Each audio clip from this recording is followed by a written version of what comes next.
আমরা কোরআন এবং সহিহ হাদিস বাদ দিয়ে আমরা ফাজাইল আমল নিয়ে মেতে রয়েছি। তার কারণ আমরা কোরআন এবং সহিহ হাদিসকে বাদ দিয়ে মুকসাদুল মুমিনিন নিয়ে মেতে রয়েছি। আজকে আমরা পবিত্র কোরআন এবং সহিহ হাদিসকে বাদ দিয়ে বিভিন্ন ইমাম সাহেবকে নিয়ে মেতে রয়েছি। আজকে আমরা পবিত্র কোরআন এবং সহিহ হাদিসের বিধানগুলোকে বাদ দিয়ে আমরা বিভিন্ন তরিকা নিয়ে, বিভিন্ন ফেরকা নিয়ে, বিভিন্ন মাযহাব নিয়ে মেতে রয়েছি।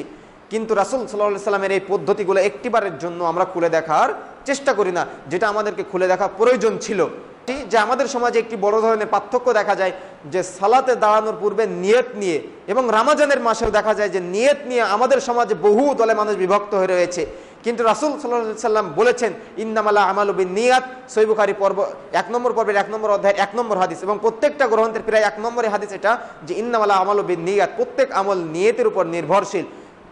কিন্তু দুঃখজনক হলো সত্য যে এখানে নিয়তকে উল্লেখ করা হয়নি। আপনি যে মসজিদে আসলেন, আপনি কি জন্য আসলেন? মসজিদে সালাত আদায় করার জন্যই তো আসলেন। তাহলে সালাতে দাঁড়ানোর সময় নিয়ত পড়তে হবে, এটা আপনি কোথা থেকে পেলেন?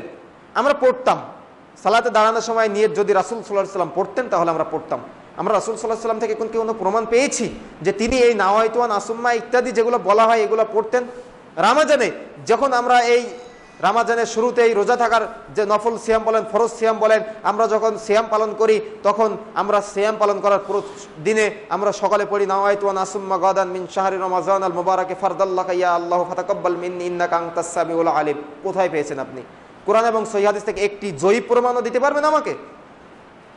কিন্তু এটা নিয়ে মেতে রয়েছি আমরা। সুন্নাহ থেকে বহু দূরে সরে গেছি আমরা। আমরা কেন পিছে পড়ে থাকবো? সুন্নাহ থেকে দূরে কেন সরে থাকবো আমরা?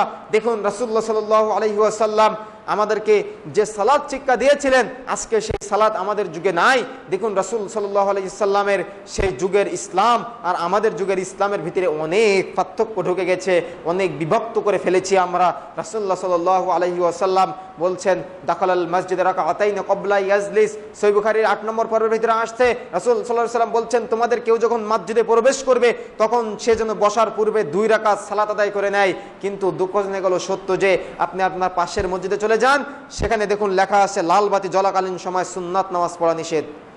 কোথায় পেল আপনার ইমাম সাহেব? সুন্নাত নামাজ পড়া নিষেধ করার অধিকার কে দিল? কোন কোরআনে পেয়েছে? কোন হাদিসে পেয়েছে? কোন কোরআনে কোন হাদিসে কোথায় বর্ণিত হয়েছে?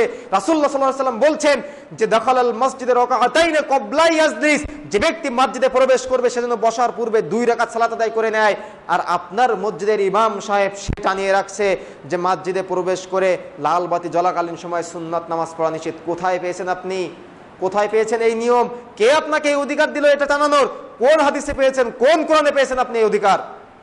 রাসূলুল্লাহ সাল্লাল্লাহু আলাইহি ওয়াসাল্লাম বলছেন মসজিদে যে ব্যক্তি প্রবেশ করবে বসার 2 রাকাত সালাত আদায় না করে সে বসতে পাবে না, আর আপনি বলেন লাল বাতি জ্বলাকালীন সময় সুন্নাত নামাজ পড়া নিষেধ।